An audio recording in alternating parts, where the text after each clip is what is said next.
사무엘하 8장은 다윗의 통치 때 있었던 여러 전투 이야기입니다. 특별히 오늘 본문은 사무엘하 7장에서의 하나님의 약속이 다윗이 행한 전쟁과 통치에서 어떻게 드러나는지를 보여줍니다.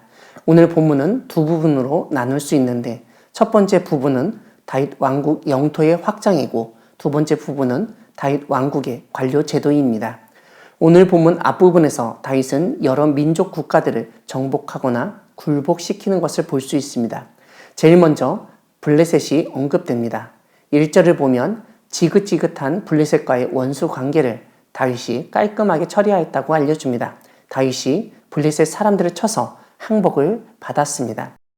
두 번째로 다윗은 모압을 정복했습니다.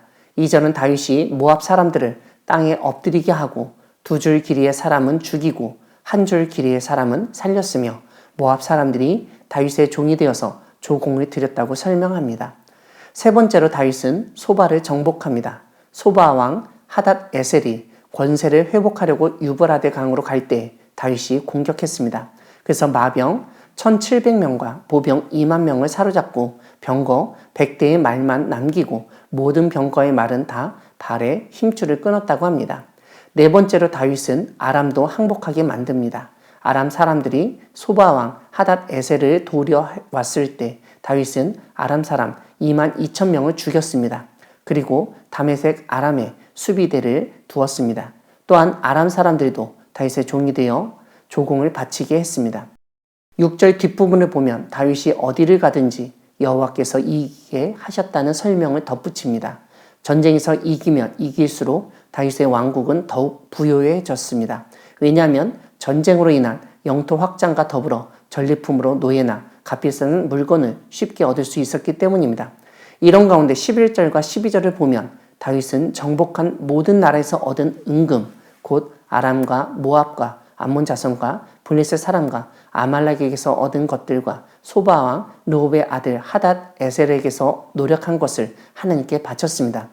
여기서 다윗이 그 많은 나라들로부터 빼앗은 전리품, 은과 금, 놋과 같은 물건을 다윗 자신이 소유하거나 전쟁을 치른 군인들에게 나눠주거나 백성들에게 나눠주지 않고 그 많은 전리품, 물건을 여호와 하나님께 드렸다는 사실을 알게 됩니다. 오늘 본문 뒷부분은 다윗 왕국 관료체제를 알려줍니다. 무엇보다 다윗이 나라를 다스릴 때 어떻게 다스렸는지에 주목해야 하겠습니다. 15절을 보면 정의와 공의를 행하였다고 알려줍니다. 이와 함께 다윗의 행정 능력을 뒷받침하는 일꾼들을 알려주고 있습니다.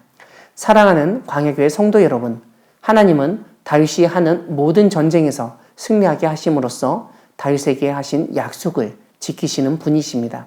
다만 다윗은 이러한 전쟁의 승리로 인하여 얻은 전리품을 욕심내지 않고 하나님에게 바쳤습니다. 사람에게는 견물생심이라고 하는 물질에 대한 탐욕이 있기 마련입니다. 대부분의 경우 이러한 물질에 대한 탐욕 때문에 사람이 망하게 됩니다. 그런 사실을 모르지 않지만 적지 않은 사람들이 망하는 길로 가곤 합니다. 왜냐하면 그만큼 물질의 유혹을 이기기 힘들기 때문입니다. 그 유혹이 얼마나 강한지 지금도 우리 주변을 보면 하나님보다 물질, 만몬을 섬기는 사람들이 많은 것을 보게 됩니다. 이와 함께 누구에게나 자신이 행한 일을 인정받고 보상받고 싶어하는 마음이 있습니다. 다윗의 경우 전쟁에서 승리했으니 전쟁에서 얻은 전리품을 자기가 갖던지 전쟁을 수행한 병사나 백성에게 주면서 인기를 얻으려 할 수도 있었습니다. 하지만 다윗은 그렇게 하지 않았습니다. 왜냐하면 다윗은 자신이 왕이 된 것뿐만 아니라 전쟁에서 이기는 것까지도 모두 하나님의 은혜로 생각했기 때문입니다.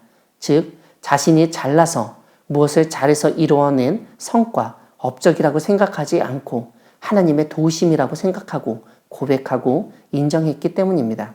사실 인생 가운데 일이 잘 풀리고 형통하고 사람들에게 인정받고 승진하고 사업이 성공하는 경험을 할 때가 있습니다. 그럴 때일수록 우리는 더욱 겸손한 마음으로 그리고 무엇보다 내 자신의 능력이 아닌 모든 것이 하나님의 은혜라고 고백하며 나아갈 수 있기를 바랍니다. 그러한 고백이 있을 때 우리는 물질에 대한 욕심을 내지 않고 하나님께 온전히 바치는 삶을 살 수 있습니다. 우리도 살다 보면 하나님의 은혜로 많은 것을 얻을 수 있습니다. 하나님이 주신 것에 감사하고 하나님의 것은 하나님께 돌려드릴 수 있기를 바랍니다.